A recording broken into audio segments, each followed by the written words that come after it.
remiss if I didn't acknowledge that this episode marks our 1-year anniversary on the spillover. Give me the hype horns. Bow, bow, bow. That's producer Anthony's cue. 1 year of hearing stories from people with extraordinary lives or invaluable expertise, whether they're a detransitioner, ex-psychic, serial killer survivor, actress, doctor, billionaire matchmaker, child psychologist, or viral sensation. It has been such an exhilarating experience, giving people an outlet to share their stories and, in turn, watch your lives be impacted or changed by them. To celebrate and say thank you, we have, here we go, drum roll, lots of sound effects in this intro. We've released our first ever spillover merch. It's the crew neck that I'm wearing in this interview if you're watching on YouTube, but if not, you can click the link in the show notes. It's black with the spillover logo printed small on the front.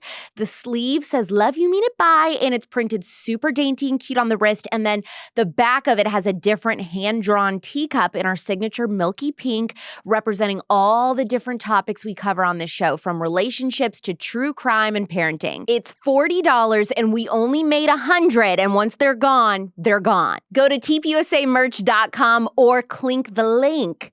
Clink the link. Clink the link in the show notes. Today's guest you may recognize from watching him on Tucker Carlson or for famously calling Congresswoman AOC his favorite big booty Latina as she walked up the Capitol steps. AOC, my favorite big booty Latina. I love you, AOC. You're my favorite. She wants to kill babies, but she's still beautiful. Look at that big ass. Look at that big, juicy booty. He's a viral sensation who pops up at school board and city council meetings with hilariously absurd skits to prank the insane lefties who think they can continue to run the show in our communities and schools. So who is this guy that's taken over the conservative movement in the last year by pushing boundaries and taking a comedic approach to politics? I had to find out and ask all the things, literally. This conversation covers everything from his commitment issues to his experience in working in and being on reality TV to an entire room in his house being dedicated to cats. It's none other than comedian Alex Stein on The Spillover. What? Oh my gosh. Flowers? They're beautiful. Let me go all the way around. We got to get this all. Bring it in. Thank you. Hi. Oh my gosh, Alex. I've been waiting to come on this show for so long. Look, we both I got you a know. gift and you have me a gift. See, That's so nice. this is professionalism. It's the Pimp on a Blimp! It is Prime Time 99! Spill over! Get the paper towels. You are the first guest. You brought me flowers. Yeah, well, come on. I'm first class. I'm a first class gentleman. And you said that these were from Trader Joe's. I'm very impressed that you got Trader Joe's flowers. You know, those are the best flowers. Alex, I'm an expert. You're not the first woman that I've bought Trader Joe's flowers for, but you are one of my favorites. And listen, as a pimp on a blimp, I have fine taste and, the exquisite things in life. And this is, the fastest way to a woman's heart, you have to give her pretty things for a pretty lady. So this is why, for Thank you, you. Alex.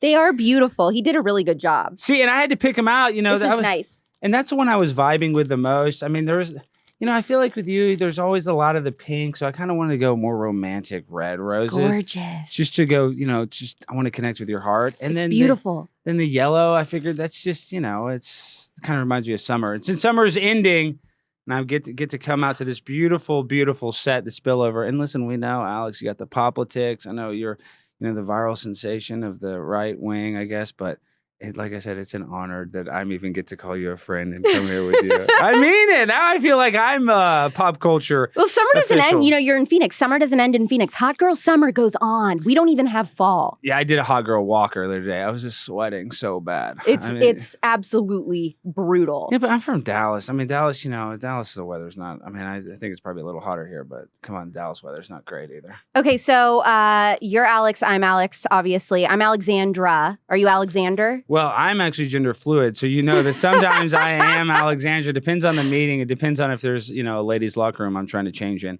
Then I can go to Alexandra. But yeah, I always go by Alex. But you know what I never liked when people call me Al? Did anybody ever call you Al? No, but I mean, I've had people growing up, like I had my next door neighbor growing up, their mom always called me Allie. She's the only person in my life that calls me that. My dad calls me Pubis Tubbis. I kind of like that. Pubis Tubbis. That's cool.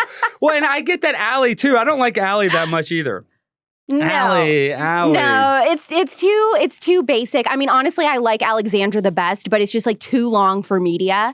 I wish that when I started in radio, when I started my media career, I was 18, and I wish I would have thought then to like have a cool radio name, like a stage name. I would have been something completely different. What? Like, wait, slow down. You would have had like a stage name. I like this. So, hey. Not in that way, but like people come up with completely different names. Like I would have been like Lola Bunny or something. Well, that's too strippery, but I would have come up with something cooler than just Alex Clark. Like that's my real name. Yeah, but I mean, first of all, it's a beautiful name, Alex, because I share it too. But I'm Primetime 99 Alex, and you add the monikers. I feel like you can add Alex Clark the Shark, and then you could just go by the Shark. Yeah, it's like welcome to the spillover with the Shark, Alex Clark. That rhymes. People like the alliteration. That's how we go viral. Now, are you on dating apps? No, I'm not. I think the dating apps are the worst thing. And listen, we got to talk about it.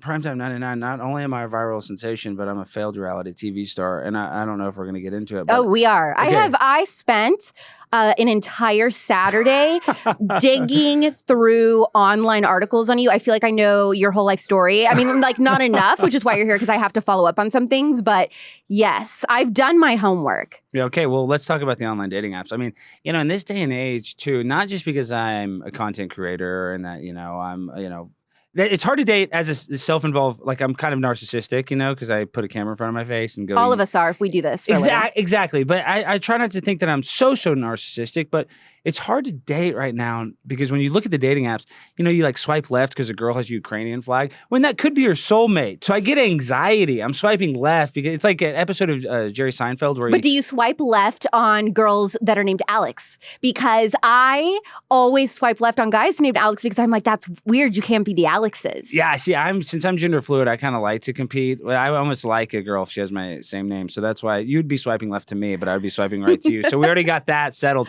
But my point being is like an episode of Jerry Seinfeld where the girl was really beautiful, but he stopped dating her because her hands were big. Mm-hmm. And I think that is kind of like online dating extrapolated because you're just like, oh, well, I don't like that she is, the Ukrainian flag or, it says double vax. And then you see, then I was talking to somebody else. She said the most cringy things right now on the dating apps, which I don't use. I'm not using right now. But, believe it or not, a blind squirrel finds a nut every once in a while. So I do get lucky occasionally, not very often, not that often, once in a blue moon. But now the people are putting like pure bloods. So it's just what? Yeah. What does that mean? Anti-vax? That means anti-vax, which that's cringe too. That's the problem. It's like the Hatfields and the McCoys, but it's like pure bloods versus double, triple vax. And that's the problem too. I get a little flack because I've called out, some conservatives. Like I've called out Ted Cruz and Ted Cruz does some good stuff, but all this money. Senator Ted Cruz for all the money he's given to Ukraine. But one person I'm not sorry about is Dan Crenshaw. I mean, he's the absolute worst.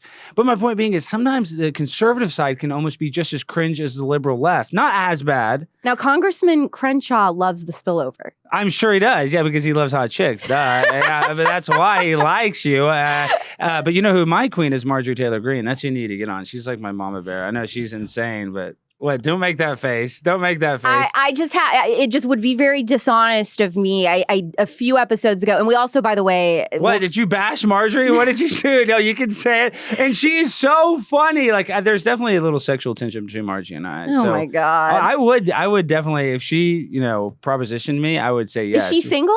No, but she's married. But so we couldn't do it because of that. But I'm just saying, in a perfect world. To be intellectually honest with my audience, they know, you may not, but a few episodes last season, I had Christian Walker on and we were talking about who we like, who we don't like in the conservative movement. And I said, policy-wise, I'm pretty aligned. But I said, personality-wise, she's not necessarily my jam. Yeah, I get that. So that's what I said. And look, there's different people I feel like in the conservative movement, I can be like, hey, like I get what they're doing for like the fight and everything. And like, I'm good with that. But like, is that somebody I'd be like friends with? I'd go to brunch with? Probably not. Yeah, probably not. I mean, she's from, you're from Southern Indiana and she's from Georgia. So I'm saying you guys kind of have vibes like, similar a little bit. Maybe a little bit. Just a little bit. But this is the thing with Marjorie is that when I get in front of these politicians, politicians like AOC, that's why I went super viral calling her a big booty Latina. And if you're seeing this, AOC, please unblock me. I should probably watch your show. But my point being is these politicians, another reason I started going viral is I started going to like city council meetings and started mocking these politicians, right? I do the Fauci. And I noticed politicians have the thinnest skin. You would think by the time you got elected to Congress that you would have been made fun of, right? Or, that you'd figure that you get some. Well, yeah, I feel like that's part of the game. Like when you're doing an election, like you have to have the other side. You're doing debates. Yeah, so you think you're used to it, but I'm telling you, Congresswoman Ocasio-Cortez, who's like I said, my favorite. These politicians, I said, hey, you're my favorite big booty Latina. And she freaked out. And she not only did she come get in the video, but she went and proceeded to make about 10 Instagram stories complaining about it because even though Congresswoman AOC was elected to Congress at 29 years old, started out, as a bartender in Union Square in New York. And but conservatives give her crap for that, and I don't understand that. No, I don't think that's a bad I don't job. think that's a bad thing. No, and she's in New York. She made more money. She went to Boston University, so she, it's not like she's some dummy. She did it because she made good money because she is very pretty. That's the other thing. These conservatives say, Congresswoman Ocasio-Cortez isn't hot. She is hot. That's what people want to know about you was it all just part of like the game of just making the funny video I'm going to say all this stuff to her, or is she really attractive in real life? She is, Alex, 100% she is pretty. But this is the other thing. So this is why, and I talked about this on Sarah Gonzalez's show the day before I flew to D.C., and I said, if I see AOC, Congresswoman, I'm going to sexualize her. Only because you're like, Alex, what'd you say? I know. That sentence right there, women are like, I'm out. Of course, and you can't be out. And I want you to, if you're watching this, I am not a role model. I'm Primetime 99 Alex, and I wear a women's bathing suit at city council meetings. I have a serious mental health disorder. I'm not a role model. I'm like Charles Barkley in the 80s. Do not follow me. But I said, listen, because she had a viral moment where she was, during the height of the pandemic, she's in Miami eating with Riley, and she didn't have her mask on, and Riley's foot was in this Birkenstock. Wait, who's Riley? Her fiance. The guy that Oh my God, I forget he exists. Yeah, he was right there in front of it. So listen, this is the thing. She went viral because she said, the right wing doesn't like me because they all want to date me. Exactly. So what I said is like, I'm going to actually try to date her. And of course, the one example that she has of a concrete time where somebody sexualized Congresswoman is me, and she just had to go into straight victim mode. And that's the problem with the left is everybody wants to be a victim. That's why the conservative side's always better because it's people that want to overcome victimhood. When the left, they want to use it as political progressiveness to be a victim. That's why you see like all this LGBT stuff. You see all this stuff that with the trans community that everybody's a transphobe. If you don't want your 3-year-old kid to have gender reassignment surgery, like they've gotten so far where everybody's a victim, and that I think is probably the most poisonous mentality of our country now is all these young kids are growing up just like, I'm going to get points and sympathy from people, and that's how they're going to move up, and that's the worst way. Like, I hate when people feel sorry for me. Don't you hate that? Well, yes, but also, I also think about you brought up Riley, her fiance, who I forget exists all the time, but now that I'm thinking about him, he is objectively less attractive than her. Oh my God, not even close! So I was going to ask you, what are your thoughts on a, I don't know, like an imbalanced attractiveness level relationship like that? Like, do you think that she's with him for a different reason, or do you think like, no, she's genuinely attracted to him? Like, is it possible for someone that different level of attractiveness to like be sexually into your partner? I should pull this up, but there's just a thing on Daily Mail talking about how if like the girl or the guy is more overweight than their partner, and that's called something now. It's yes. I just saw this too. You saw this, it went viral. It's called something because weight, what is it? It's not like fat shaming, but it's something to do with this, like disproportionate weight couple or something. It has some funny term. But yes, there's a difference. But there's a thing called sapiosexual where you're attracted to somebody's mind, not necessarily the way they look. And I mean, who knows? Riley maybe she wants she wants somebody that's submissive like a puppy dog. You think? Yeah. But is that just a woman in power thing? Like women in politics, they would want that. She would want that, yeah, AOC, because it's like... Because that's like what I think Hillary Clinton wants. Oh, for sure. And Bill probably did. Bill probably is submissive to her. She's not interested in Bill, though. She had people sneak in some females into her little Huma hotel rooms. Abedin, yeah. That's her girlfriend. And then Huma Abedin's married to Anthony Weiner, who's like a who's into children. Pedophile. Yeah. So and then you see Bill Clinton's on the Lolita Express 26 times with no Secret Service. But that's neither here nor there. That's all just right-wing conspiracy. Right. But when we talk about the submissiveness of AOC, I think she does like to be in the driver's seat. AOC, and it's similar to Lori Lightfoot, the mayor of Chicago. She says white supremacy is the biggest problem, and she won't even do interviews with white journalists. Right. She's married to a white woman. Yes. And then Don Lemon on CNN says white supremacy is like America's biggest issue. He's married to a white guy. They all are. So they all are. So she doesn't. So AOC probably doesn't like white men. So she has to date a white man so she can terrorize him.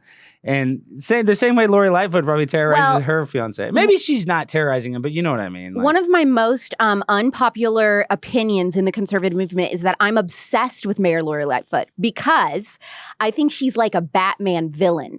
I think she's hysterical. Her little weird outfits, the crazy. She got into beef with like a local. Did you know that she got in a beef with a local Chicago car dealership? They tried to say that that she wouldn't let the limo driver that picked her up for something or something like that go to the bathroom in her house. It was this whole thing. He wouldn't go in. That was a huge deal. Yes. It was just, I don't remember what it was, but like she's like crazy. That limousine, though, it was Yelp. I think it was like a Yelp thing. It's that everybody needs to look at the Lori Lightfoot limousine fiasco where she wouldn't let the guy. And I think she was having a party at the time. So it's not like her house was empty, I think. No. But listen, Lori Lightfoot, her pantsuits and how they're just so long and they just, her fedoras. And then all of her stuff are talking about Lollapalooza. I mean, Lori Lightfoot's a gift that keeps giving. It's kind of like how everybody was happy when Brian Stelter left CNN. I was kind of sad because he's like a punching bag. But that's the thing, though. Like, if somebody like SNL would take the time to roast someone on their own side and do Mayor Lori Lightfoot, the content is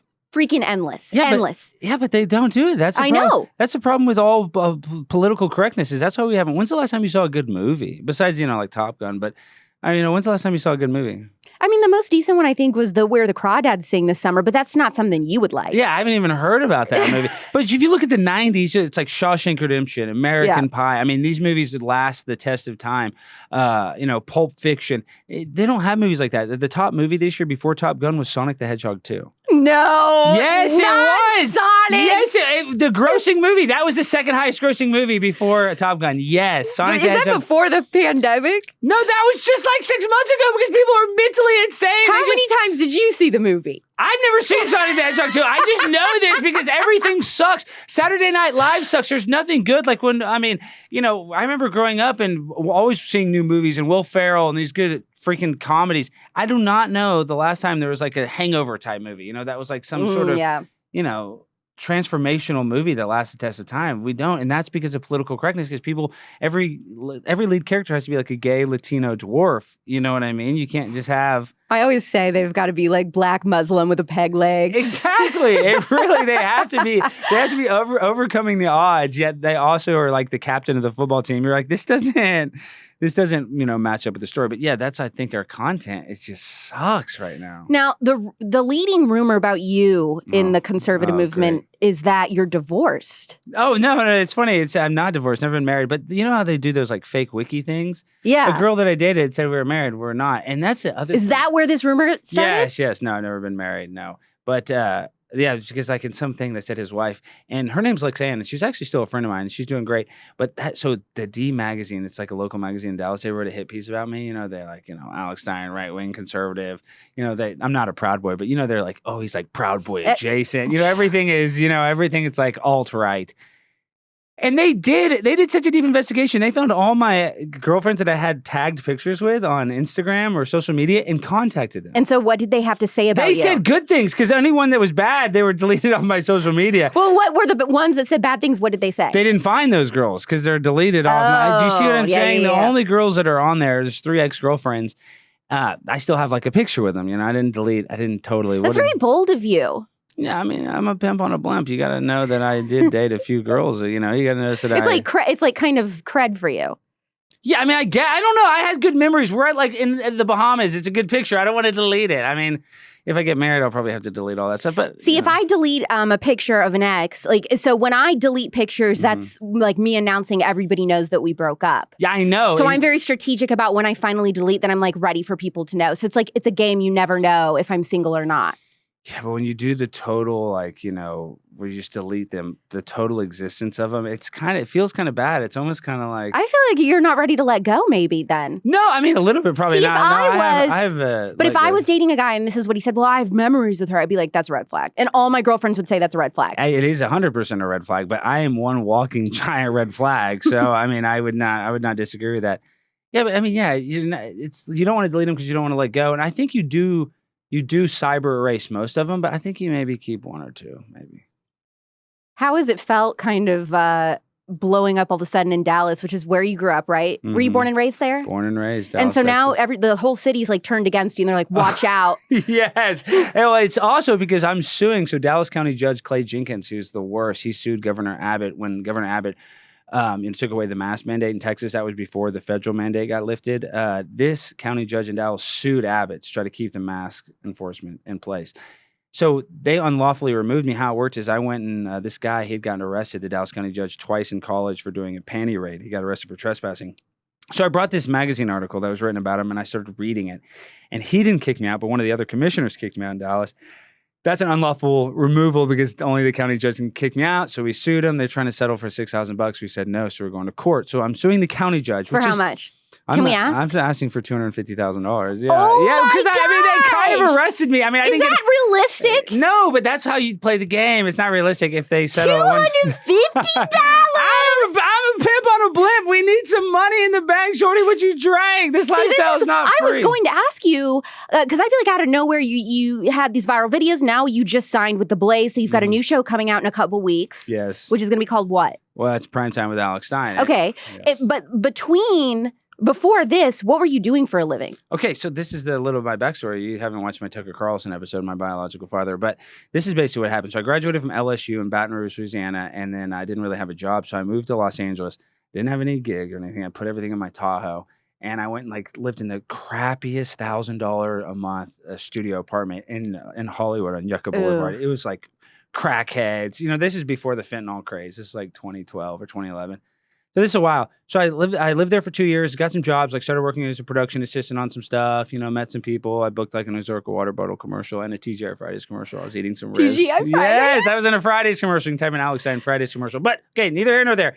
But I made, you'd make like 20 grand on a commercial. It'd help you, keep you going for a few months. Wait a minute. That's how much you get. Someone gets 20 grand sometimes, to be in TGI Fridays? The TGI Fridays one, it was a big one, though. It was their big ribs. But it was a limited time offer, Alex. That's not bad. No, it was really good. But it's only, it only ran for 4 months. Because it wasn't like one of their... I filmed a 5-week reality show. I got $10K. See, I'm a reality stuff. Which show were you on? It was one and done. So it got canceled after one season. But it was coupled on Fox, summer 2016. Oh, okay. See, I was on The Glass House. Okay, but let me tell my story. So I want to hear about your reality. So I'm there for 2 years, and I get that show. It's called The Glass House, and it's ABC's ripoff of Big Brother, where you live and you vote each other off. My name's Primetime 99 Alex Stein. Woo! Let's check this bad boy out. Crazy. So I go on there, and all the producers Alex, you're gonna be the star of the show. You're gonna be the star of the show, and your ego is just getting inflated. And this is where I learned. This is why. I know I say I'm a pimp on a blimp, but really, I don't really have that big of an ego. I mean, maybe I act like it, but I have a lot of self-doubt. My point being, I didn't have that same self-doubt then. I thought I was a pimp on a blimp. I walked in there, they're like, Alex. And how old were you? I'm 24. Okay. I'm 24 at the time. So I'm a young kid. I know everything. Because you know everything at 25. You know what I mean? You think you know everything at 18 to 25. I don't know why. And now, once I get older, I realize I didn't know jack shite. But, okay, my point being, they said you're going to make it to the end. In the show, the whole scheme is you can ask the audience, you get to interact with the audience once. You could be like, is Kevin scheming against me? And the audience could be like, yes. And the first question I asked them was should I be the most epic villain ever? Yep. You're just a little soft little baby. Have some respect. No. Whoa. You decide their every move. America, should I turn into the most epic villain in the history of reality TV? Overwhelmingly, yes. And I didn't know how to be a villain on a reality TV show. So I'm walking in, and we're all living in a house, and we're sharing the bathroom. And there's this one girl, and I don't even want to say this on the spillover. I'm going to sound so bad, but she would go number 2, and then she would spray so much orange scented stuff to cover it up.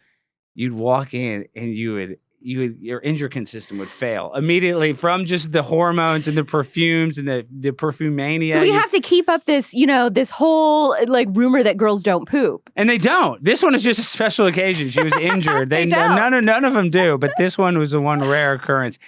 And so one time I teased her. So then on I'm being a villain, and I'm well, you stink up the bathroom every day, Erica. I was just very out of line. And then I forget what else I was saying, but I just said some crazy stuff. You called girls fat. I did call this one girl fat, but I'm fat, so that's why I'm sorry. I'm sorry I did that. You also called one guy that was a cop of washed up loser cop. Yeah, and he actually won the show, and he was on leave because he shot somebody in the line of duty, but he was exonerated. They said it was a rightful shooting, but he was a murderer. He's a murderer in the house with me. And you don't think I'm nervous? I'm living in a house with an actual murderer. So, so there was a murderer in the house. That kind of, I didn't find that out till after. So, yes, you could have used that against him so hard. Bad. I didn't have that information. And so I get kicked out of there, and I'm like really jaded with the Hollywood stuff because I thought, this Kenny Rosen guy that created the show, the executive producer, like, Alex, you're going to be on The Bachelor next. You're just going to dominate. And then I get kicked off the second week. Because I watched this to do my homework for this interview.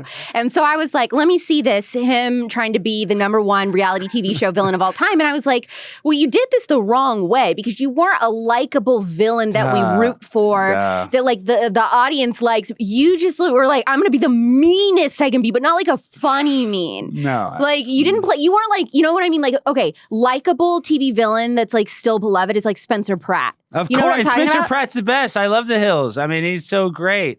And him and Brody Jenner's beef. No, of course, I did it all wrong, and you're making me relive it, and I'm getting PTSD, and I don't appreciate that. Well, let me tell you about my situation. Okay, yeah. So actually, I was casted to be the villain, but I'm too damn likable. So, and I was the star of my show. Okay. I was the star of my show, and everybody liked me. And then I think the producers had to be like, we have to revamp this because everybody liked me too much. But what's frustrating is, what was the theme of the show? The theme of the show was, it was a dating show. They all took us to the island of Anguilla, which I still to this day don't even know where that is.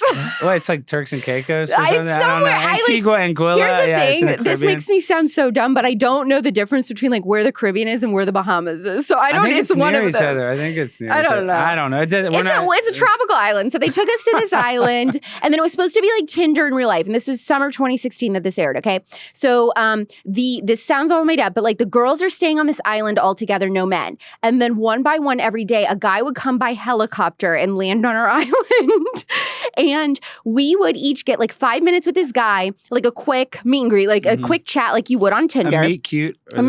Yeah. And then we would walk behind him and we would walk left. He couldn't see what we were doing if we were uninterested, just like Tinder, or we would walk right. No, you would swipe right or left. Yes, but in person.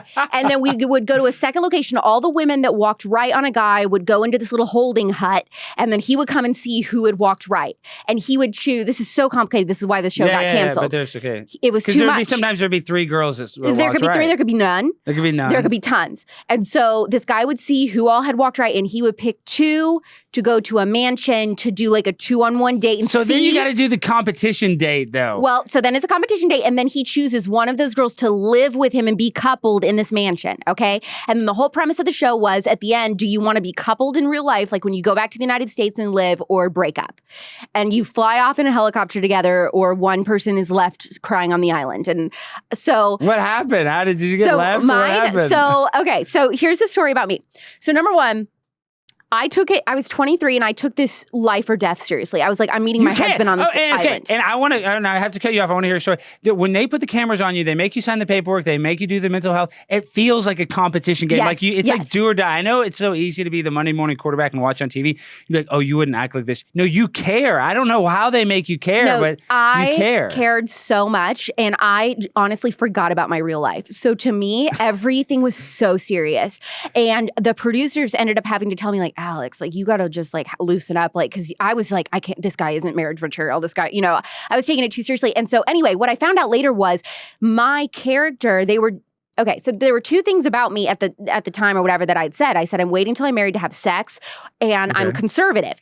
And so they were That's why they loved you, the pretty conservative. Everybody else is probably But the thing was, there was another girl who was waiting till she was married to have sex. And so you have to, how you have to choose, like, what's the character of each person? Yes. So they ended up choosing for me, my edit, well, I'm just the conservative girl. So everything, I was like, I watch Fox News every night. I want guns in my house. Like, this is the things I'm saying. The shtick. And I said I wanted to climb Vince Vaughn like a tree, like all these things. Dating life in Louisville is, well, I'm here, aren't I? So I guess not working too good. There hasn't just been that perfect guy that I'm looking for.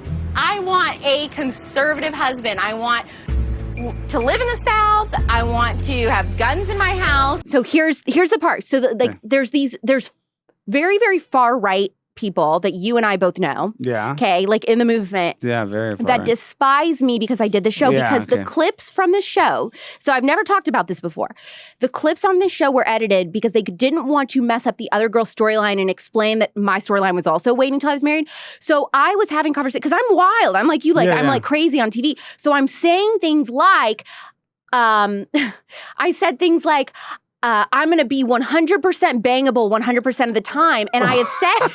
And see, they don't also understand people that are watching at home, like these producers are encouraging you. They're like laughing. Yes. So they get you to ham it up. I said, if he marries me, I will be 100% bangable 100% of the time. This is what I'm saying. And they just take out They took out if he marries me. Of course. So the far right people think that I'm this e-girl slut whore. Which is false. Which is not true. Yes. Because of my edit on the show, they're like, this girl isn't really conservative because look what she was doing. And also, you know, there was like, I made out with a guy in a hot tub on the show. I made out with this guy, like we were in bathing suits, but there was like this outdoor shower and like he was like, he like picked me up. So like they were like, this girl's whoring around on this reality show. And like the reality is I was one of the only girls that slept in separate rooms and all this, but none of that was shown. So this was my edit on the show, right? Did they make you seem more like vivacious on the show? Yes. Yeah, that's what they do. Yes. And I was not even sleeping with anyone. I was in a separate room. And this is the other thing is people don't understand the context of how they can literally, you're talking about these words, they can just take out those two words. It gives the whole rest of your sentence context, you know? Right. So they can make it seem like anything with it. Okay, so you get kind of an unfair edit. And then what happened? Did the show come out? And no guy was good enough for me. So See, I was love about that. So I was about to go home, but the producers need me because I gave the best one-liners and I was the funniest. I was like the comic relief. So they need me to stay. So they were like, there's this one guy who's breaking up with his girl at the house. Don't go home. Like, give him a chance. You know, it's like one of those things where they're like, kind of like and I knew second round. They didn't want to say we need you to stay on the show, but like I knew, so I was like, all right, I'll give him a chance. So I stay coupled with this one guy, but he, at the end, I was like, I don't want to stay coupled, so like give him a tearful goodbye on the beach, and then he flies off. That's epic. See, Alex, that's why you're so great too. You know, because obviously I've not been married before, but you haven't even been reality show married. So that's good. So that's even better than not being married. You know, if you would have like won the show with the date, then it's kind of... But nothing would happen, of course, you would dump. It's all fake. You don't even, date the person after. But I'm telling you, I think it's better than now. Now my love from you is even stronger that you didn't find love on the reality show. Because if I would have found love on my reality show, then everybody thinks you're attached to that person. But yeah, so back to my story. So I did the show, got a little, jaded by the whole Hollywood lifestyle, like thinking, oh, this reality show is going to make you... Now wait. Pause here. When you say you got jaded by the Hollywood lifestyle, I mean, like, are you a hard partier? Like, were you enjoying Hollywood lifestyle, or have you always been somebody that like didn't partake in that stuff? Well, like I don't drink or do drugs now, but back then I did drink. But this is the thing: when I was in LA, I lived in such a crappy apartment, and I was like just like paycheck to paycheck. I couldn't really afford to go out to the clubs except for infrequently, right? So I did party for sure.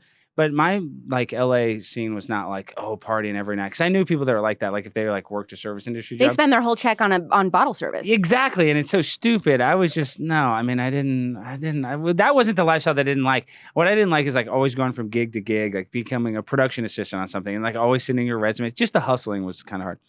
So then I got an offer to work for this TV show, Cheaters, and that's in Dallas. I know the show. Yeah, so we catch people cheating on their husbands and wives, and I signed an NDA, so I can only say so much about this show. NDA. There's no way it's still rock solid. I just can't say it. The show is 1,000%. The show is as real as the 2020 election. The show it's not even on anymore. It is. It is still. Yeah, it's on like season 20. I think they're coming back. Okay, so this is the whole story. So I was one of the producers of that show. Then my very good friend, a guy named Clark Gable. His grandfather is the Clark Gable from Gone with the Wind. So this is his grandson.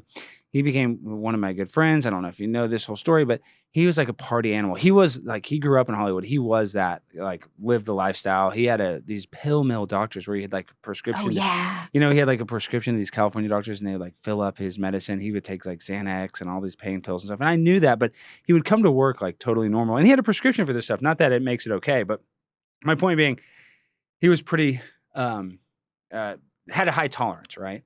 He at the end of the season, I guess he ran out of that stuff. He went and bought Xanax or a pain pill, something with it, and had fentanyl in it, and he overdosed and died. Yes. And the reason why I say that is because he died with his 19-month-old baby and his fiance in bed with him. So it wasn't like he was partying. Usually, like if I thought Clark would have died. He was just at home trying to relax. Yes, basically. And he went and bought some stuff on the street. And that's why it's so dangerous. That's why I come so sick. You know, we're talking about a crazy thing and then we talk about a serious thing. What's going on in the border, and I know we're here in Arizona, it's the sex trafficking and the drug trafficking that's just ruining America. I mean, the fentanyl crisis.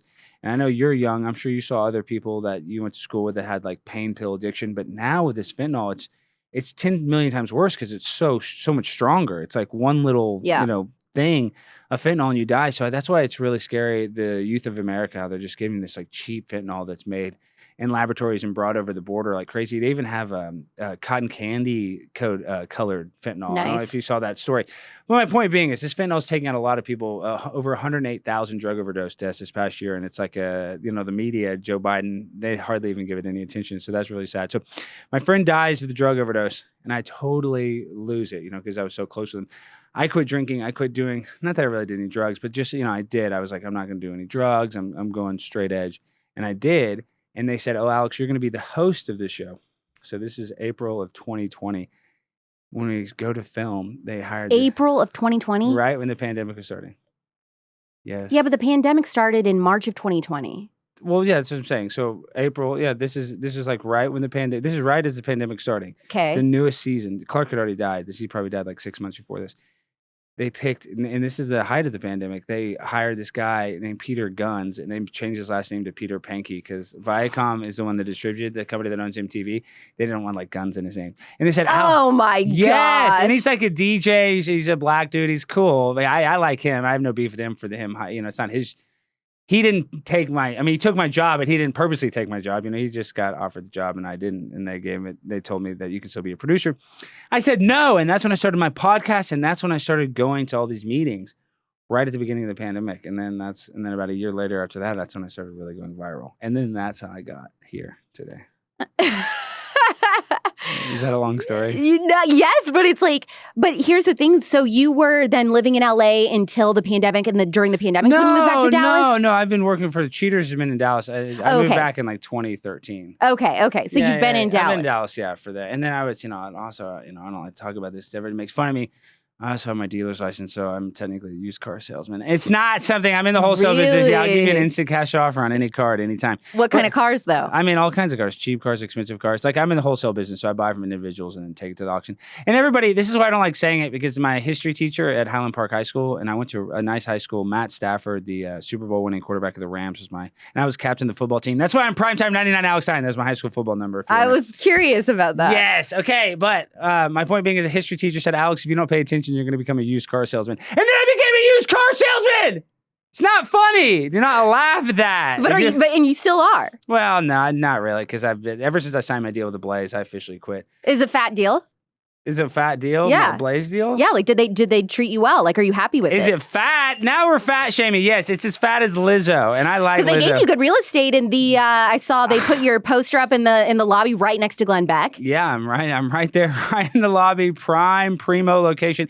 But yeah, because my show is going to go insane for the Ukraine. It's going to be like the conservative version of the Ali G show. And I'm going to do like a lot of my culture jamming. I'm actually going to D.C. and about, well, I don't know when this episode airs, but I'll probably be in D.C. before this episode comes out.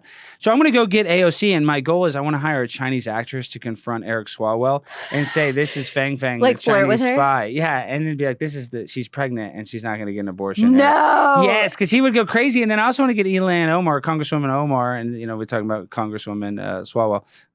Congressman Swalwell, you know what I mean. Congress them Swalwell. The Congress them. When's that going to happen? That's going to happen next. Well, it's going to be me when Alexandria Stein, Congresswoman Stein, when she gets in there. So I got to confront her. And then I also want to get Congresswoman Ilan Omar for marrying her brother. You know that, right? Yeah. Yeah, that's what I'm saying. So I got to get her. Then I got to, of course, run into AOC again, my favorite big booty Latina. So I got to get all these congresswomen, all these congressmen. I got to get some senators. It's hard. And that's where my content, though, is changing, and my show on the Blaze is going to be different. it's like, it's getting kind of hacky and, it's, a little campy now when I go to the city council. It's like, I can still randomly do that. Yeah, I was going to say, like, you really can't keep doing that. I mean, they know who you are. Exactly. Everywhere I go, even in Las Vegas, they knew who I was. So I got to like maybe write scripts and have other people that I use on my show to go do it. Oh, yeah, you got to get little minions. And I have some. There actually are minions out there. The 99ers. Yeah, the little Niners. Okay, and this is the thing. When everybody's like you're talking about a fat deal from the Blaze. I mean, they've been good to me, but this is what I like more than the money, honey. And I know I'm not trying to virtue signal because the left's all about virtue signaling. But Alex, when people come up to me and they say, I went and I spoke at my city council meeting, or I went and I spoke at my school board because you go out crazy, that honestly makes me feel good, because on a serious note, we're not going to be able to get a lot of change at the upper levels. But if you guys can actually go talk to the politicians on your level, you can actually go and change things. So that's where you're most effective, is on the lowest level. And it seems stupid. It might seem stupid. You think, oh, my voice won't get heard. Yeah, they might ignore you, but at the same time, they might listen to you and they might make changes. And you're never going to have that might. You're never going to catch that, what does they say? You miss 100% of the shots you don't take. Wayne Gretzky. Michael Scott. Exactly. So, and I was on an episode of The Office too. Now this is a lie. No, pull this up. Type in Michael Scott's last scene. You'll see me on the thumbnail. Yes. Shut up. Yes, just type in Michael Scott's last scene where he's at the airport. You can clearly see me. I was a featured extra because I'm a real pimp on a blimp. I'm on The Office, the #1 show of all time. And why do you think people watch that as therapy on Netflix? What am I looking at here? Okay, this is it right here. So you'll see this. Like you're an extra in the airport? Yes. Oh no my gosh. way. Yes. This is my favorite show of all time. Okay, and it's the best show of all time. It really, and this is what I was talking about, the pop culture. The first episode of this, Michael Scott has a thing where he does this Chris Rock bit where Chris Rock, it's like the N-word. He talks about how black people are different than the N-word. It's like this real controversial bit. And Chris Rock apologized for it and said that he wouldn't do this today. Well, in the show, Michael Scott goes to HR because he rehearses that bit. And Michael and Steve Carell said they couldn't do that episode today. There's no way. Yeah. So the show, and that was their pilot episode. So, the show wouldn't even got made if they tried to make that. So wait, where are you in here? Okay, keep watching that. Yeah, I want you to see if you notice old Primetime 99. It's not this blue sweater guy, yes, is it? I'm blue sweater guy. You are right in the shot with Pam and Michael hugging goodbye. Yeah, with Steve Carell. Wait a minute now. Your hair looks a little different here, but you're holding hands with a woman. Yeah, they casted that. Yeah. Ooh, a couple. Well, they wanted the juxtaposition of Michael and Jenna. We have to put up the producers for those watching on YouTube. In post-prod, we'll put up the picture here. Yes, you got to see a little picture of me holding hands right next to Steve Carell and Jenna Fisher. And Jenna Fisher was a little diva-ish on set. She cut me all aggressively in the craft service line. And what was the food item? I think she was getting the fish because on every set it's either chicken or fish. Usually, they have an option of one, and a vegetarian.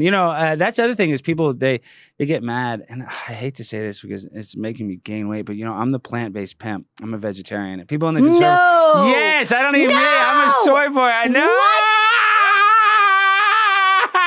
See, I knew it. No. Look, Alex is about to crush me. Gosh, dang it. What? I have cats and dogs and I love animals. Yeah, you say you're a cat maximalist. Yeah, I have 5 cats. That's okay. That's honest. That is the red flag. That's the red flag. But I didn't have 5 cats. And I'm not trying to get all sad. My mom recently passed away, so I got her cats. I had 1 cat, then I got another cat, and you have a thing called toxoplasmosis. It's a parasite in their fecal matter, and it's so strong. That's why the Egyptians were worshiping cats. And on top of that, it's so strong that if a rat gets infected with toxoplasmosis, they will crawl up to a cat and let the cat kill it, not knowing. I'm just gonna tell you right now, as a woman, like, if we were on a first date and you dropped this bomb, I'm thinking I could never date him because his place has to reek.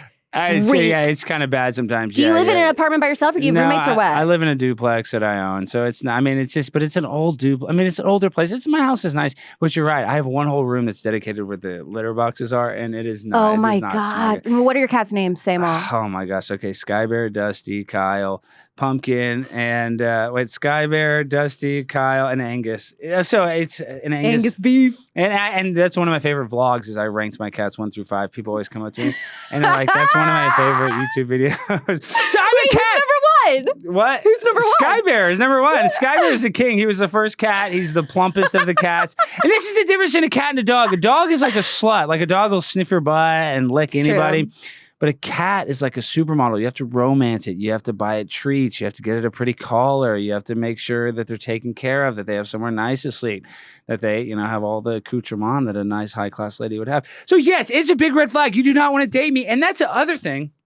ever since I've gone viral, now the girls that, well, it's not a lot, but the few girls that do kind of throw themselves at me, I like the chase too. You know what I mean? So I don't like Any guy does. Of course. So I almost don't like the slam dunk layup. And then I'm like, she likes me because I have 100,000 subscribers on some social media. You know what I mean? It's like, it's lame. It's super lame, but I mean, here's, okay. Say it, spit it out. I mean, the vibes you give off are kind of trust fund kid vibes. I mean, yeah, I'm a wealthy young man. I grew up in a nice place. But I grew up in a bail bond office. So one of the first experiences as a young kid, my dad, he's in the bail bond business, and I'm a licensed bail bondsman as well. So yeah, I didn't grow up like super poor, but I'm not super rich. But this is the difference between me and I lived in an affluent neighborhood. My dad has multiple offices, and basically, like, he has an office near our house, but he kind of ran the business out of the house, kind of. Like, let's say he would get like a prostitute out of jail. Like, the prostitute sometimes would come and check in and stuff at the house. No way. Yeah, so I was basically, all my babysitters, that nobody could babysit me, so he always got like ex-convicts. No, were your parents divorced? Yes, my parents are divorced. Okay. So, and my dad could never find a babysitter, and I chose to live with my dad. And so he'd always get like ex-convicts, and I had like, ex-prostitutes. And then one of my first memories is my dad, a Mexican mafia guy, was $1 million bond. And for how it works is you charge 10%. So they would pay my dad $100,000, but this bond was a little less. Like, he gave him a little bit of a discount. So they paid him like roughly $90,000.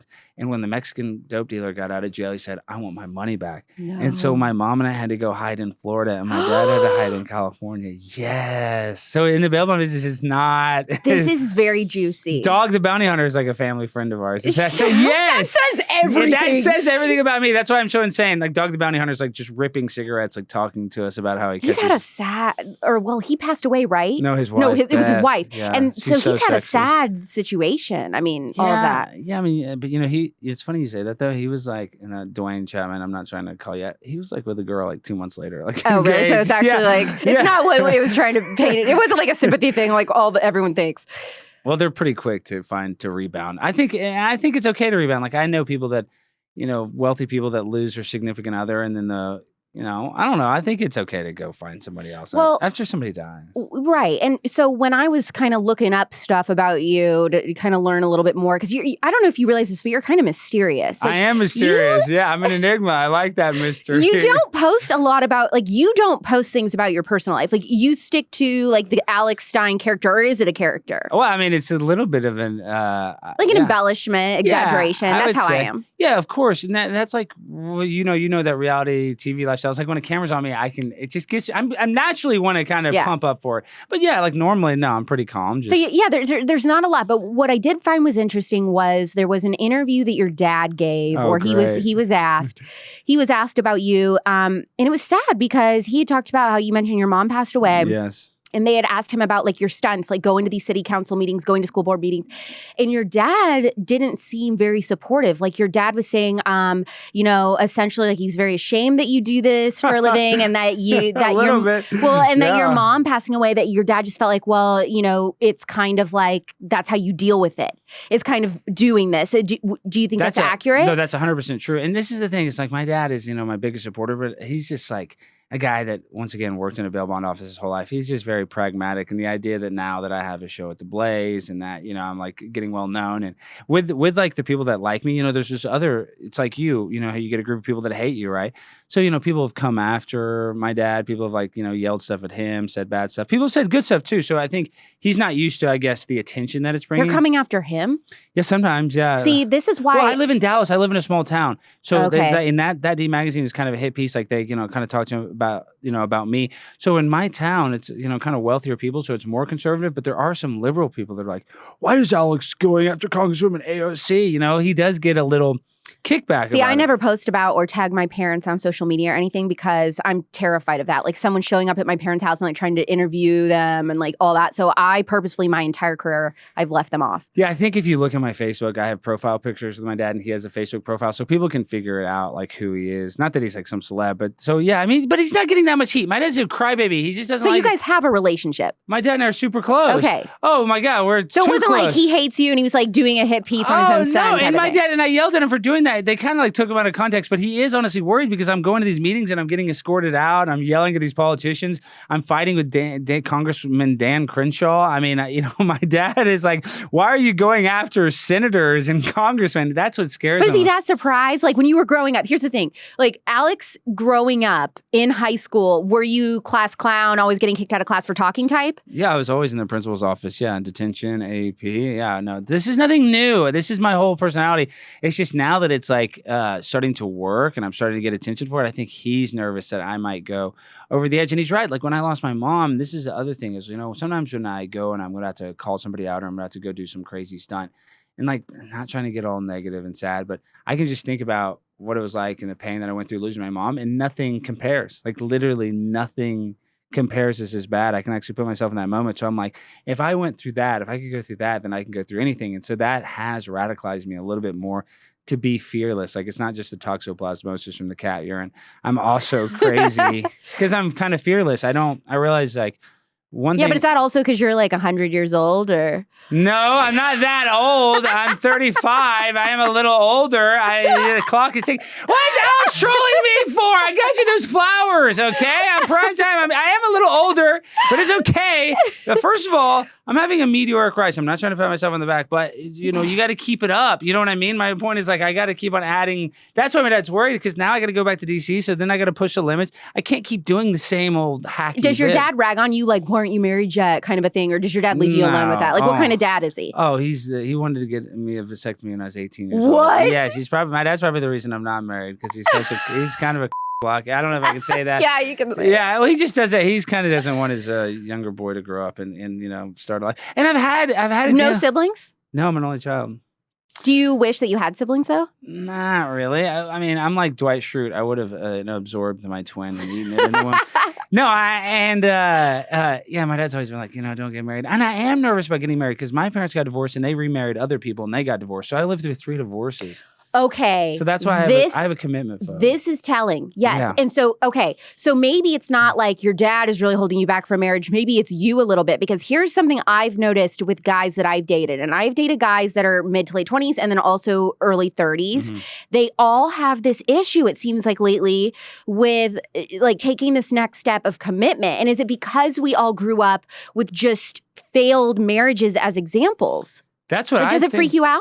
Yeah, I mean, because I feel like that's such a big commitment. And in my mind, I changed so much. I think that's almost the most beautiful story is the story of the caterpillar becoming the butterfly. And I think that's why, like, other people like, oh, well, I used to be a liberal and now I'm conservative. Well, that's good. Like, people try to demonize that thought. But I think that we all should be changing. Like, change is good, right? So for me, I'm like, oh, then I get married. Well, in 5 years, I might be totally different than I was on that wedding day. Or she might be totally different. That's the purpose of marriage. It's like you make that commitment and it's like we're going to grow together and like, we're not going to be the same. Like it would be stupid when people say like you're not going to change. Like everyone is going to change and evolve as we age. Of course. I know. I'm just a wimp. I mean, I'm not afraid to do a lot of stuff, but I don't see all the conservative women though that have been throwing themselves at you are now really going to be like, because all of us are like, we're sick of this commitment phobe stuff. That's not true because like buck up. No, I know. And I do have to buck up soon because I got to have some babies. I got to have some miniature 99. So yeah, I know now the pressure is on that I have to knock somebody up, but it's at the same time. I do believe in marriage. I do believe there's somebody out there, like, there's, maybe one person or multiple people. I don't know. It depends on if you're Muslim or not, yeah, right? Exactly. Or if you're, Mitt Romney or something, if you're Mormon, but you have multiple wives. For some people, it's okay. My point being is there is somebody out there for me, and I'm just not going to force it. I'm going to let it. Well, yeah.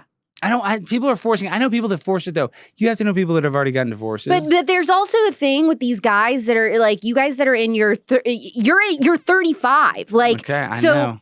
Thanks. So now I'm being hard on you now. I'm being hard on you because we're like, what do you mean you're not going to force it? Like, you kind of have to a little. No, that's the worst. But like also just like pursuing it intentionally. Like, what are you going to, like, you're going to wait till you're like 45?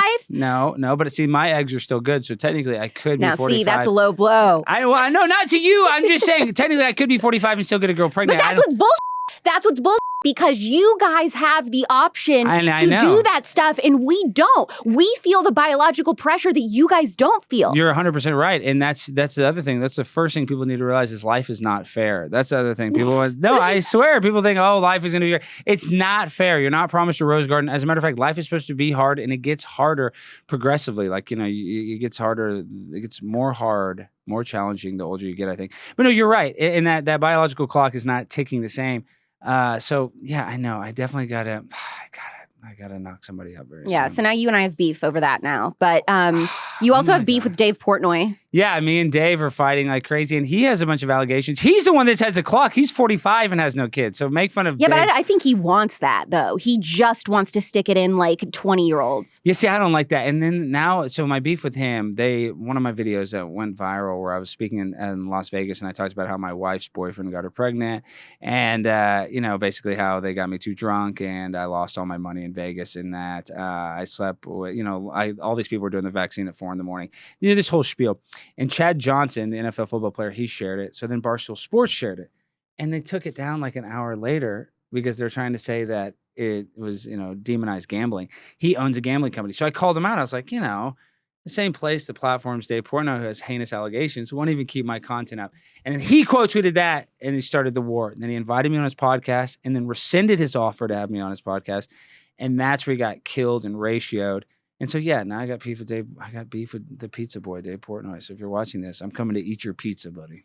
Why did he invite you and then rescind? That seems very, boy behavior from him to me. It is. And he says his excuse was he was sharing this clip where I was at a pro-choice protest at the Capitol. I was like knocking over these girls' signs. And he's like, this is the sickest guy ever, because he was like a kind of a conservative darling going on Tucker's show, My Biological Father, a few times talking about his... purple sweatpants? Yeah, well, talking about his restaurant fund. Well, yeah, but they also have this thing about how he's always wearing purple sweatpants. He is. I know. I think he's always wearing sweatpants. I don't know. He's also, this is the problem. So when we were arguing, I said a comment. I was like, no, now you're not going to have me on because I humiliated you. And he's like, oh, I'm going to be so humiliated in my $500 million tonight. And right now, everybody's struggling with the inflation and the recession happening at the same time. That's called stagflation. And then you got 87,000 IRS agents that are weaponized against people making under $400,000 a year, which are only going to get about $20 billion in back taxes. Yet we give $100 billion to the Ukraine. So my point being that the gas prices, the inflation, everybody's struggling right now, and he's gloating that he's got $500 million. It's just a little gauche. It's just a little. But you're like, dang, I was this close to getting in with Barstool. No, I don't even want to be part of Barstool, because that's the other thing is we're in this. I'm a conspiracy theorist. We haven't even got deep into that, but they want to keep us. The bread and circuses are the modern sports today. They want you like worrying about, oh my God, the Dallas Cowboys lost. Let me just drink more beer. So you're distracted to what's really going on, because if you just look at this society, we're being run by multinational corporations. These corporations like Raytheon, Apple, they don't care. And you think Barstool's one of, you consider Barstool to be up there? No, but I'm saying the Barstool is kind of what distracts us from what's really going on. We're living in a world of lies, whether it was a lot of stuff with the pandemic or with the election or with whatever. I'm just saying there's a lot of manipulation tools that the government uses. And one of them is keeping us distracted by, cheering on 22-year-old kids wearing the jersey wearing their jersey and getting drunk. And so I think that sports are good. We need to protect women's sports, not let men compete against women. But at the same time, we shouldn't let these sports distract us, and we put all of our ego, if our team wins. That's the worst part of society, is the materialism and the identity politics. And that's similar to this identity sports. Like, if your team loses, you shouldn't be in the parking lot fighting. Have you seen all these NFL fights? Yeah. Yeah. That's not good. Adults that's been going on for decades. I mean, that's just because the dawn of time. I know, but because that's been going on, I'm just saying we need to be a little more dialed in to what makes us happy, to our self-esteem, instead of putting our self-esteem into other people. Or I worked in the car business, and I see all these people oh, I have to have this certain Lexus car, and they would put their whole entire ego into some inanimate object that doesn't even know you exist, thinking. And I know we know people that Instagram influencers are probably one of my least favorite people, because they're all selling something, you know what I mean? Yeah. And part of it, they're selling their soul, and they're doing that. Not that we shouldn't have sponsors, not that we don't have to make a living, but some of these influencers, you're like, oh my gosh. No, I 100% agree. And not everything's a commercial. Go live your life. And that's the materialism. And that's why the legacy media is going to die, because it's all ran by these advertisers. And do not buy the crap. Do not get tricked into thinking like, oh, I gotta have this. It's like you watch a hamburger commercial, it makes you hungry for a hamburger. Or if you watch a new car commercial, it makes you hungry for a new car. We cannot put our ego and our self-esteem in inanimate crap. We got to like build something that we like. Like you, like for me, I'm a content creator. For you, you have multiple shows. I'm sure that gives you a lot of joy. Other people, you don't have to have just a show, but create something, make something. Because, we don't get to take anything with us. You can have all the money and all the crap, but, when you die, it's just going to get donated to the Salvation Army anyway. So just try to build relationships, build friendships like you and me, the sexual chemistry. There is some. She's going to say, she's going to deny it. There's a little bit. I'm not denying. Okay, good. But we're on that TV show. What was your TV show called? Coupled 2024 or 2022. Okay, but wait a minute, though. This is the okay, let me say this, though. If you're saying, like, if this was coupled. Okay, so if this was coupled, if you and I are on a reality TV show, this is the longest conversation that you guys, or that you and I have ever had together. Yes. So is your impression of me after this hour-long conversation different than what you thought I was like before we had this conversation? No, because I think you're feisty, and I think that's what makes you awesome, is that you're outspoken. You know how some girls are kind of not as outspoken. I think that's what makes you attractive, is that you're fearless. And that's what I try to put out there. Like that's what I was talking about is, your biggest fan is usually a stranger and your biggest enemy is probably somebody close to you. So we shouldn't worry about the opinions of strangers. That's why I can go and I can do these crazy things. I'm not too worried. I know some people are going to hate me, but I know some people are going to like me. And I think that's what is really attractive about you is I think you have that same fearless mentality where, hey, it would be easy to be some of these like liberal leftist girls that are, have the new Ukrainian flag and that do whatever is the, status quo, the next new thing to get behind. And you're not like that. You don't have your 5 masks on. You're going against the grain of probably what 99% of girls think is like, what they should be doing. Do you see what I'm saying? Yeah. Okay. Sidebar, bringing up the Ukraine flag stuff. Do you know what I mean if I say, do you know what a garden fairy house is? Like, have you ever seen people that in I know the emoji. Their land, but like on a tree in their yard or something, and the very bottom of the tree, they'll put like a 3-inch door and say this is like a little fairy door. You know what I'm talking about? I've seen those. Okay, so a cute conservative, that's what I call people that watch my shows. Yeah, so a cute conservative sent me in their neighborhood. They went for a walk, and somebody had a little fairy door. Swear to God, they had put a teeny tiny mini Ukraine flag. Of course! Of course they did! Because these people are mentally insane. Or it's like the Funko Pops. You see the people that collect toys and stuff as adults. No, I mean, don't even. So funny. That is so funny. I'm sure the little dwarf had a mask on. I'm sure they had a little Probably mask. did. Some people collect cats. I have cats. And listen, I didn't ask to have these many cats. It's like the show It's Always Sunny in Philadelphia. I don't know if you watch it, but Charlie Day, he loves cats. Once you get one, they're like Pringles. Once you pop, you can't stop. So do not. And actually, if you're out there, and this is the other thing I want to talk about cats. Primetime 99, we're on the grind. I haven't even blown up yet, but Alex, when I really blow up, when I got the #1 show on the Blaze, when I'm doing stuff nobody's ever seen, my money, I'm building the #1 cat rescue center in the history of cat rescue centers. #1 cat rescue center. Yeah, it's going to be the Pussy Palace. You're allowed to say that because it's a cat. We're talking about a cat. And I'm going to, if you want a cat, you're going to get $5.99, free $9.99. Come down to Alex Stein. $3.99 canines, 9 lives. There's so many things we can do. 9 lives, and that's what I'm saying. You're going to, if you go there, you're probably going to leave with 8 lives because some of these cats are going to be aggressive. So definitely wear like long pants that cover your ankles. Do you put any clothes on any of your cats? No, I mean, no. Do you think any of them would let you put like a little sweater on them? They would let me. Yeah, I have full cat control. I could dress them up for prom if I wanted. I just don't do that because I think it goes back to the materialism aspect. But listen, do not be a crazy cat person like me. And I said this earlier. I'm not a role model. And this is the other thing too. I keep on saying that, but people are like, Alex, you just go do this for attention. Well, no, doy. I have a podcast. I have a show. I'm a content creator. What do I want to just do this into a vacuum? So I think you honestly have to be open and honest about that. But the thing is, what are the reasons behind why are we trying to get attention? Like, are we trying to get attention for ourselves or for the movement and the values and the ideas that we're trying to promote? See, that's the thing for me. I don't give a crap about like growing my personal Instagram. I care about growing like the downloads of the spillover or the followers on the POPlitics Instagram. Like, I care about that. Yeah, that's what I'm talking about. You're building something that's, like concrete that you can see, you can look at the numbers and you can kind of gamify what you're building. But that's the thing. That's what I'm trying to build. And people are like, oh, well, you're not super conservative. Well, I think there's some stuff. Well, well, my point being is like socialized medicine. I don't think medicine should totally be free, but the fact that insulin costs $200 in America and $2 in Mexico makes me mad. So I think we should have, I'm anti-government. Get the government out of I feel like that's just an anti-big pharma stance, Exactly. honestly. I'm just anti-big pharma. Yeah. I mean, I'm not even saying that everything should be free, but we should have some sort of cap and we should make medical care a little more affordable. So, some conservatives say, oh, well, the capitalism is what makes it good. Well, no, that's crony capitalism where you just let these, the definition of fascism is Mussolini described it as, the merger of corporation and state. And that's kind of what we have where we can't afford the insulin, but everybody in the world can get a free vaccine. You're kind of like you're letting the state choose what is free and what's not when, theoretically, if they can afford that, they should be able to afford other stuff.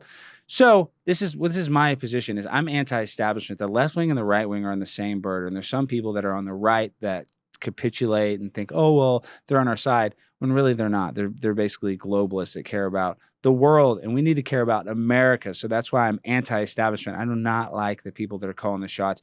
And I keep saying I think, but if you look the last couple of years, I mean, we've just had the worst leaders with Dr. Fauci, with Joe Biden. So it's hard to have trust in any establishment people because, in my opinion, they all suck. It's called cognitive dissonance when you think, oh, well, I know the government lies about stuff. They lied about the Iran-Contra. There's a movie with Tom Cruise called American Made where the CIA was trading drugs with Nicaragua for guns, and then they were taking those drugs and they started the crack epidemic.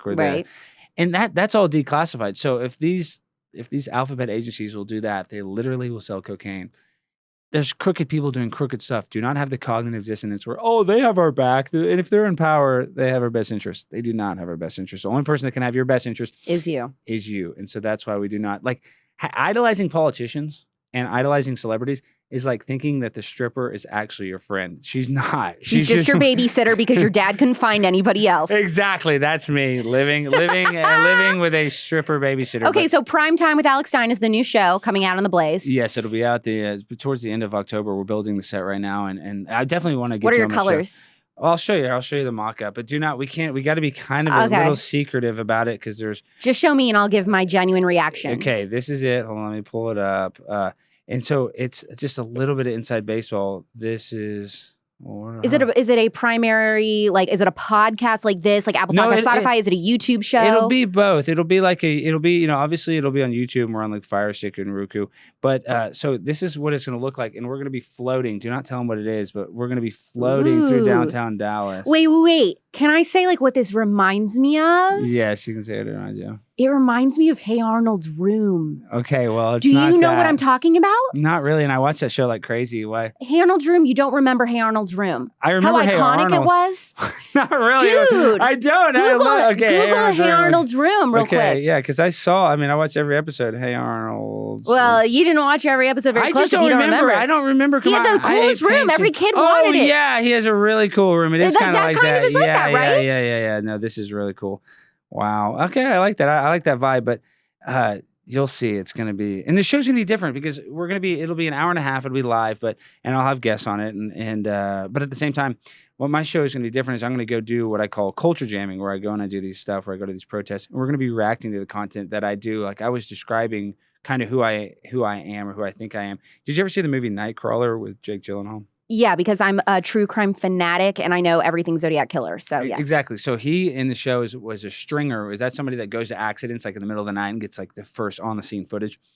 And he was doing this and he was having success, but not enough accidents were happening. So he started causing the accidents himself. And that's kind of what I do. To make the news. So I go and cause the accidents. The Hurricane Primetime 99 is coming to DC and I go and get in the politicians' faces. I create the story.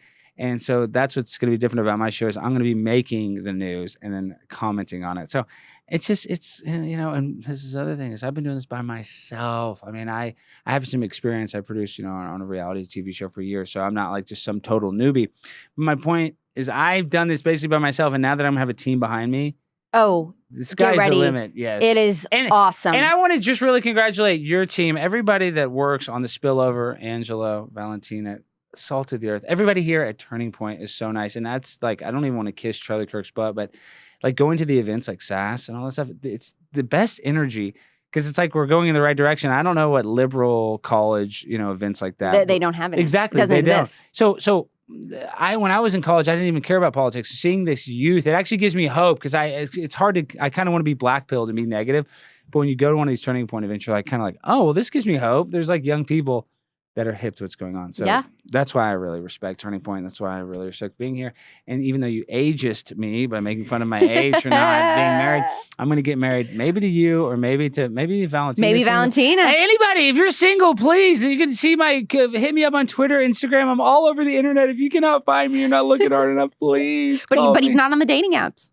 I'm not. What do you suggest? You think people all the okay? Cute, So here's the thing. Real quick, do you tell the conservatives to use the dating apps? I don't care. I'm not like, you know what I think is annoying? These like super pious conservatives that are like, I'm better than the dating apps. That's true. Like, so I use them. Okay, you know what my profile says right now? What? It says Big Gov sucks and so does your mom. See, that's funny. Right? I like it puts my values out there. It shows my personality, shows that I have a sense of humor. I'm different. Like, I think. But Hinge or Bumble? The app that is like kind of you're not supposed to say the name or say that you're on it. Oh, you're not? Does that like? I don't know. It's not Hinge. It's not Bumble. But if you say it, they kick you off. Oh, okay. Well, we won't say it. You don't know what I'm talking about? Is it about? start with a T? Mm-mm. I don't know. You don't know? No. Why don't I know? Is there not a mute button? Well, I should get you on. Okay, yeah. Well, regardless, this is the thing.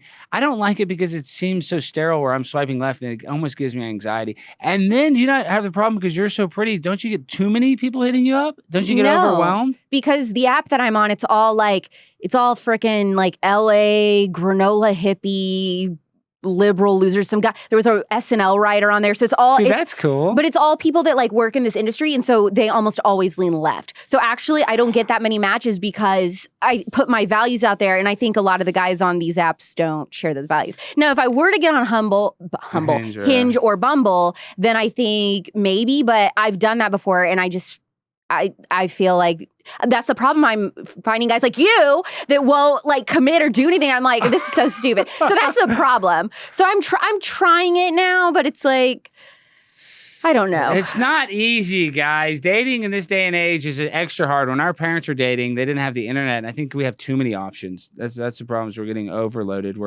And you can meet with your exes. Like I think our parents before the internet, like if you didn't see somebody, you wouldn't like reconnect with them ever. And now you can like cyber stalk your exes and stuff. Like that just makes it a lot more volatile, the dating world. Because you never know. I've had girls where I dated them and then their creepy ex was like got involved, like hit you up. I wish that would happen to me. Like I wish that would happen because that is such an ego boost though to have somebody like that's still that obsessed with you. Yeah. Is that weird? Is that crazy? Is that crazy energy? A little. That's way crazy energy. I mean, I have some people that are a couple exes that are kind of annoying where you have to block. So I've never had that. You've never had to block an ex? No, I've had to block. Well, I do sometimes to be petty, but not because they're like giving me a reason. But sometimes I do just to be like, I just want to stick it to you. It's nice to be petty to an ex. There's something that feels good about it. But most of my exes, you said this earlier, I really honestly do have good relationships with because it's like, I am a little bit of a commitment phobe. I got to commit. I got to do it. But also, I'm building something like you're building something. So I'm going to have, once I create this and once my Blaze show is successful and then, then once I get hired by Fox News or once I make it on ABC. You don't want to go to Fox. I'm just kind of saying because my dad works there. You might you want to know my conspiracy theory about Fox? Is what? My conspiracy theory is that they wanted to shut up Tomi Lahren, so they purposely gave her like the biggest paycheck ever, just like put her up in like Fox Nation where nobody would watch and then just like get rid of her. That's just my thoughts. I think we're probably going to cut this out. But yeah, I know. Well, I think there's some, listen, Fox is not perfect. I'm happy with the Blaze. I'm just kind of saying that jokingly. Unless I get like a show on like, actual regular Fox, not Fox News, then I would love that. But when you're building this, I was saying this earlier, I'm a little self-involved. So I don't know. Usually when I'm dating, my whole free time, your whole hobby is the dating, right? You're going on the trips, you're doing stuff. Now I'm always traveling for work, for this. So it's like, I don't know if I can be there emotionally available for the person that they deserve. Like for a girl, I need to be really there. And if I'm only halfway there, it's not worth leading somebody on. When Charlie Kirk is married to Beautiful. Erica. He just had a baby girl. Yes, just had a baby girl. And his wife is gorgeous, yes, and the sweetest girl. But with the 2 year, I think they dated for 2 years or so. But when they were dating, I mean, her full-time job was traveling with him. Like she just did nothing, but she would travel with him every weekend. Like she was there. So you might have to find a girl that will just go with you. That's what I'm gonna have to do. She's got to be a Stein groupie. Charlie, if you're watching this, please give me some dating advice. I definitely need. And Charlie, he would tell you to put up or shut up and get rid of the commitment I know he stuff. would, and have a baby. I am gonna have a baby. Just let me just. The having the baby part is the easy part. The commitment part is the harder part. Well, I have to have a kid. That's one thing. I gotta have a kid. Well, because you're the only child, so who's gonna keep the family going? Primetime 99 name. And if I have a girl, I'll just be just as happy. But I just want a kid and play football and sports.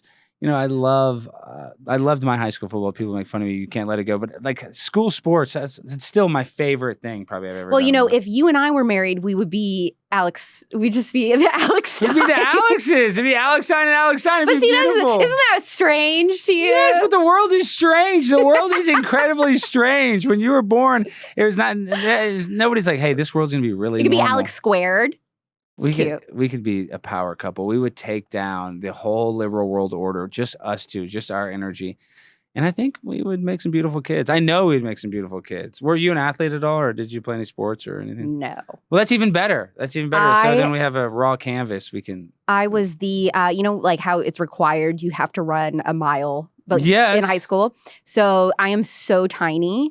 But very tiny. But the fat girls passed me up. Like I was the last one. And then because I'm one of those girls that would like bitch the whole time and like, I can't do it. I hate this, And so I was the last one running and the whole class saying, don't stop believing so that I would keep going. See, and listen, Alex is a drama queen. That's why she's last. She definitely could outrun probably some of those girls. Yeah, you loved it. That's the thing, the attention thing. You and I, yeah. Like we know what to do to like garner attention. Yes, we definitely do. If she's finishing last in the school race, the mile, then Alex, God, that makes you even more dreamy. She's my dream girl. Come on, please. I got to download that dating app and find it. I know. I'll tell you off the air. Though, they're weird. Like if you do an interview and you say that you're on it, because like celebrities and stuff are on, it's a secret thing. They snip you. Do not say it. We don't want to reveal it. You guys have to do your own research. But I feel good. Come on, hold my hand, please. This is it, guys. This is the connection. This is the power couple. This is the future of the world. Conservatism. Yeah, I mean, and I know I've been kissing your butt, but we do have to mix like the pop culture aspect. We shouldn't like demonize Kim Kardashian just because she had a sex tape with Ray J. Like I love hearing about the gossip with Pete Davidson and all that stuff. Oh yeah, you know what I mean? It's not just all. I don't want to just all be about politics and inflation. I love the. It's fun, but then because you described yourself as like what is that called? Where you make the car wrecks happen? Yeah, Sizzler. What is it called? Stringer. Yeah. Okay, so like you're like the stringer of the conservative movement, and I always say that I'm like the hostess. Like if the conservative movement was a restaurant, I welcome people in. I'm like the fun, like we're gonna have a good time tonight. Let's get you seated. Yes. And then the main course people are like the Candace Owens, Charlie Kirks, Ben Shapiro's. They're who like give you the full meal. I'm just like the appetizer, like we're gonna have a good time tonight. And so when I talk about things like Pete Davidson, Kim Kardashian in an episode, I'm hooking people in, getting them interested. Well, what does this conservative girl have to say? What does she believe? And then like a few stories down, then I'm giving like a big red pill on abortion. You know what I mean? So I do that. I'm similar in that way. Like I see my role as that. And I think a lot of kids see my job, see your job, and they're like, I wish that I could do that. And it's like, we both found our niche in the conservative movement. Like everybody has something that you're good at. We all have our strengths and you have to play to those strengths. And that's how you make a name for yourself in the conservative movement. You're right. I'm like making the really high sugary desserts. Mine is like, you're the ADHD epidemic. And I'm sure now you guys, there's a lot of young people at Turning Point. But I can't believe how many people are like, oh, I want to work for you. I want to do that. Do you get that so much? I mean, I get a message every day. And I really appreciate it. For the people that are sending me your resume and stuff, thank you so much. One of these days, I might hire one of you guys. But yeah, it's crazy. Like, I want to do what you do. And you said earlier, I do have some disciples that I take to meetings. Disciples. That's how it works. When you're culture jamming, you're on the grind all the time. Primetime 9 and 9. People say I run a cinnamon roll cult. So, we all have our things. And I love cinnamon rolls. Actually, cinnamon rolls are delicious. Do you do the pop and, like the pop, the canned cinnamon rolls? Yeah. Yeah, they're delicious. The Pillsbury. And then now they have an orange. Do you like the orange? I love the orange. If I let you go and we don't wrap this up with a Ukraine rap, I will we're gonna go. Let's go. All right. Prime time 99 on the ground all the time. And I go insane for the Ukraine. Put a bullet in Putin's brain. Gas prices way too high. Vladimir Putin needs to die. Alex Clark is a shark. And she's super smart. And she don't ever fart because girls don't poop. They don't go